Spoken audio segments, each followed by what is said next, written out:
চিংড়ি ভাপা যেন একটি শান্ত দুপুরবেলার কবিতা।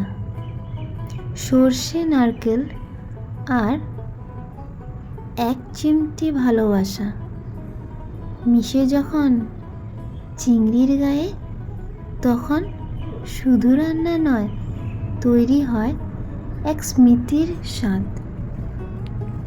এই স্বাদ মুখে নয়, থেকে যায় মনে, আর তাতে অল্প সর্ষে তেলের ঝাঁঝ। আহা, কি যে স্বাদ লাগে তা বলেও বোঝানো যায় না। তাহলে আপনারা তো বুঝতেই পারলেন যে আজ আমার রান্নাঘর থেকে চিংড়ি ভাপা তৈরি হচ্ছে। আপনাদের কার কার ভালো লাগে প্লিজ কমেন্ট করে বলবেন। আর যদি আমার ভিডিও আপনাদের ভালো লেগে থাকে তাহলে লাইক, শেয়ার আর ফলো করে দেবেন।